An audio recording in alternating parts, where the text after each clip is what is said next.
But we want to get to it. We have a man who was sworn in at the top of the year as Secretary of North Carolina Department of Administration, is the first Latino cabinet leader in North Carolina history. Gabe Esparza, Secretary Gabe Esparza, thank you for joining us here off the top of the show. I got to ask you before, we were talking about Panthers. Are you a Panthers fan? Good morning, Nick. Yes, go Panthers. That's great. Good to see them win their 3-0 at home this season. Oh, we got to protect the bank. That's got to right. protect the bank. You're here. We were talking about it before. Obviously, you're part of Governor Josh Stein's cabinet in Raleigh. I'm thinking you were in Raleigh, but you're here in Charlotte. What does that mean for you to be here, located in Charlotte? Well, so let's be clear. I work in Raleigh. Work in Raleigh, and I'm yep. there most of the time. But I live in Charlotte, so my family, my kids, we're all here. And so I'm out Monday mornings normally, except for being here with you. Thank you for having me this morning.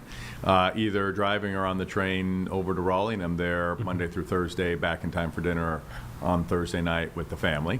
And then Friday's my Charlotte day. And part of that, of course, is that as the governor and his team told me when they were looking for folks, that they want to embrace the fact that talent exists everywhere in North Carolina, not just in Raleigh. And so as they were thinking about staffing the team, they were excited the fact that I lived in Charlotte. Charlotte is the largest driver of GDP in the state and an important part of the state's mix. And so they said, we want to embrace the fact that you live here in Charlotte, and of course accommodate as much as possible my ability to make it back and forth. And so our Monday morning cabinet meetings are now Monday early afternoon cabinet meetings, so I can get in on time, and it's great to be a part of the team. What does it mean to have those eyes and ears here in Charlotte? So much happens in Charlotte, but to have those eyes and ears, we're 2.5 hours away from Raleigh, so it is important for somebody to be down here, right? That's right. So that means not only what's going on from an event standpoint and sort of issues and topics, but making sure that the relationships are healthy.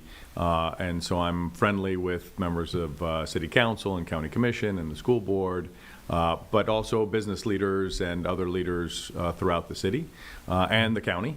And so it just gives me an opportunity to relay one more set of messages and interests to the governor as he thinks about policy and activities and so forth.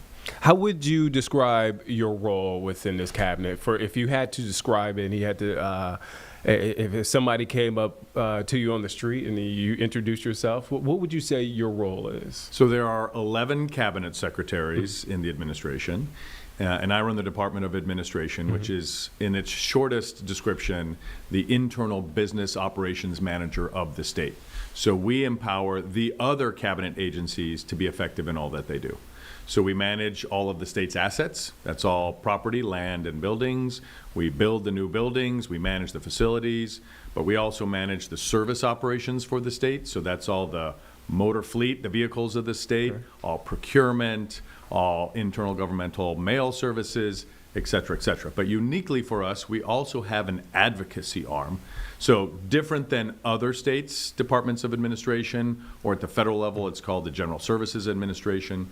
We uniquely have an advocacy arm where we advocate for historically underserved parts of the state and constituents of the state. So for example, we manage the relationship with the Native American tribes of the state. We manage grant programs for women and youth, so sexual assault and domestic violence prevention programs.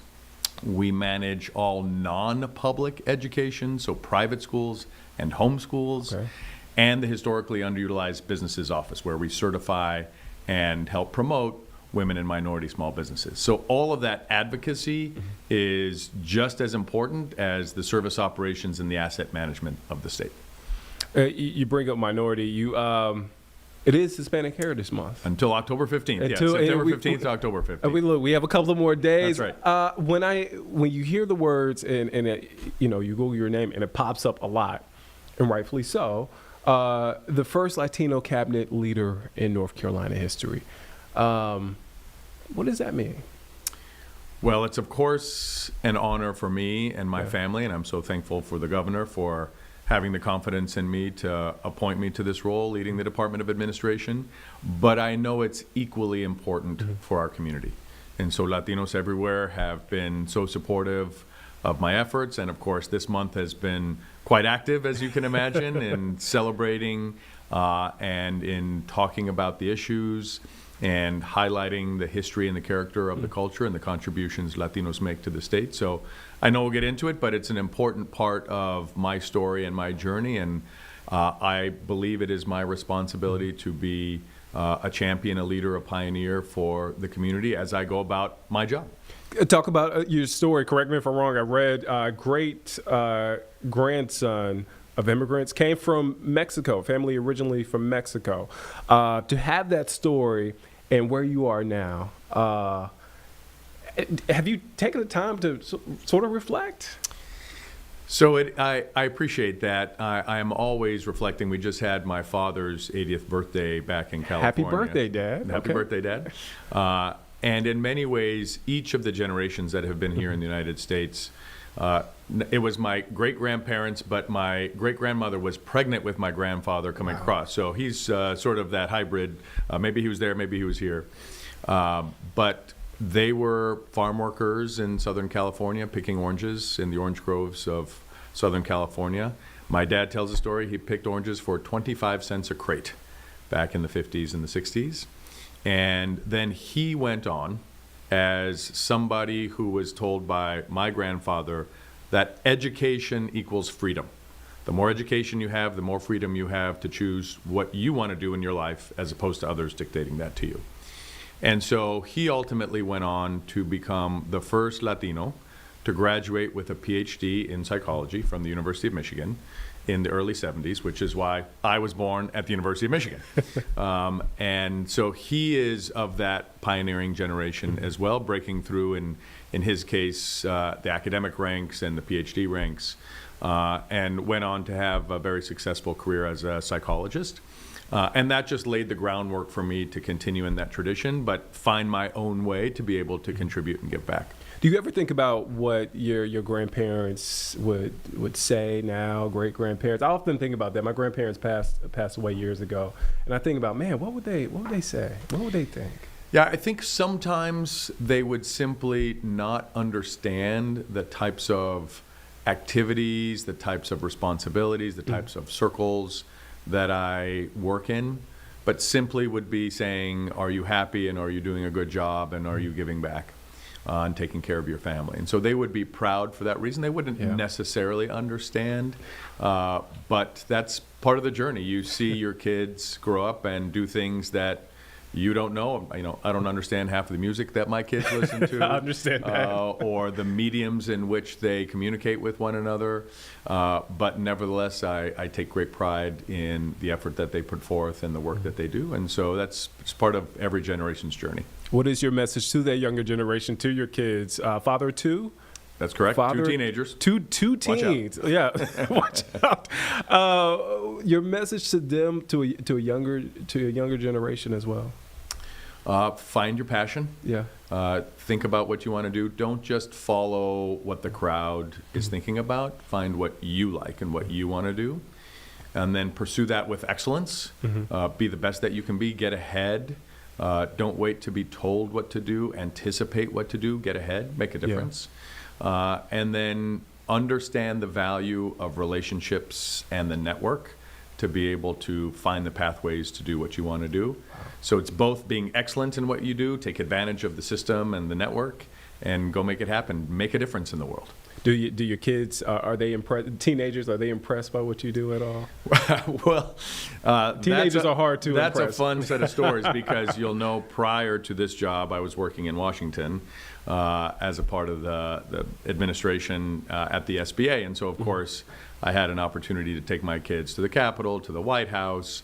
And so, now that I'm back at the state level, they're like, tell me when you're big time, when you have something national to tell me. No, but it's been great. They're all very supportive. And as you can imagine, between my schedule back and forth to Raleigh, my wife who travels quite frequently for work, often the kids are like, who's around to take care of me today? And so we're very lucky, again, as a part of the generational narrative, to have my in-laws here with us as well. So they're quite helpful in taking care of the kids as well. Been in this role about 10 months, approaching a year. Where has 2025 gone? Amazing.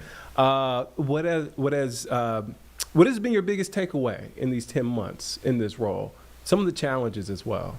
Well, as you can imagine, having previously served at the federal level, the difference between federal government work and state government work is the federal government is often the source of dollars, right? The Congress is going to appropriate millions, if not billions of dollars for things to happen out in the country, out in the states. And it is the states who execute. Yeah. And so this is where the work actually gets done. And so it's, in a way, it's a different set of things to do, a different fulfillment, a different set of challenges, because we are executing. We are actually operating in state government and in tandem with local government to make things happen and to get the work of the people done. So it's not just about appropriating the dollars, it's about implementing and executing on the agenda that, in this case, Governor Stein has in conjunction with the legislature, with or without some money with the federal government. And as you know, right now, the federal government is shut down. So some of that money is on hold and frozen. But we're doing what we can to execute to the best of our abilities. And for us at the Department of Administration, that's internal to government just as much as it's external to government. Can you talk to that as well? You mentioned the government shutdown. A lot of folks are wondering how it impacts them. From your role, how can you explain that? How does that impact your job, and how does that impact folks here in the state? So across state government, there are programs and the associated people with those programs who are on hold because of the government shutdown. And so in the case of the Department of Administration, sadly, we had to furlough 22 people whose jobs and programs were funded directly as a pass-through to us to execute on those programs. Without the federal government money coming through, all of that is on pause. And so for us, some of that has to do with our work in the Native community, where we provide both for American Indians as well as other low-income folks, Section 8 housing vouchers, which is low-income housing subsidies. Some of that work has been paused. There's other programs that are simply on pause. And the people, unfortunately, who work in those programs, told to be furloughed. And so that's the reality of both people and programs. And ultimately, the North Carolinians who take advantage of those programs have to figure out other means with which to get that piece of their life done. And so it makes the headline news when it's like the government shutdown and how are we negotiating, coming back to the table and so forth. The reality is it impacts people's lives. And that is both North Carolinians who every day have to figure out how they are going about their business, but also the people who operate those programs, both at the state level and the federal level. So there is real challenges, real pain and suffering that happens, and it's not something to be glossed over on as just some kind of DC fight. No, it is real impact to real people. Does it make it more complicated that we don't have a state budget on top of that? So the difference is that when the federal government is unable to pass a budget, the government shuts down. Yeah. In the state level, many states are similar to North Carolina in this capacity, but what happens at North Carolina is if the legislature does not pass a budget, the prior year's budget maintains. Okay. And so the state government continues to operate, but of course that means that people who would otherwise expect their sort of annual raise or other programs that would naturally ramp up in their funding levels, that is all held flat to prior years. Nothing new has been introduced. And so our ability to evolve and grow and transform the work that we're doing in government is in effect all on hold. We still operate, but it's operating in sort of last year's realm. Wow. Okay. That makes sense. I've gotten that question a couple of times, and I'm like, yes, we're open, but we're stuck in last year. Okay. Before I let you go, you've been so generous with your time. Again, Hispanic Heritage Month. Who did you look up to? Who were your heroes? Who were your influences? Very easily, that's Cesar Chavez. Yeah. Cesar Chavez was a farm worker in California and realized very quickly that the rights of Hispanic, Mexican-American, largely farm workers were not up to the level of the same protections that other people, communities, workers got. And so he was the first to help organize what became the United Farm Workers.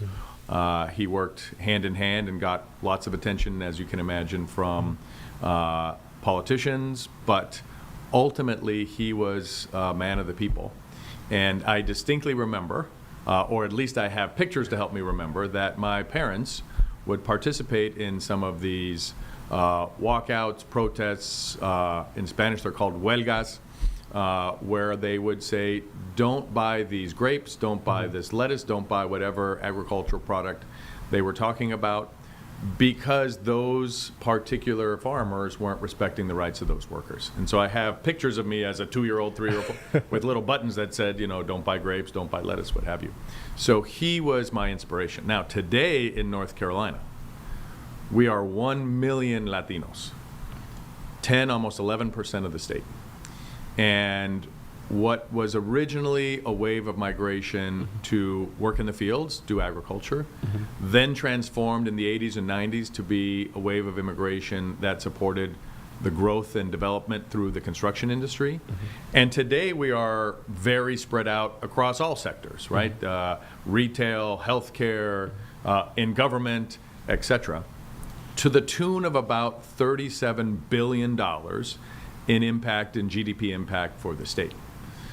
And yet we're really only 1 or 2 generations old, not just in North Carolina, but in the South generally. If you ask a room of Latinos, raise your hand if you're an immigrant, half of them will raise their hand.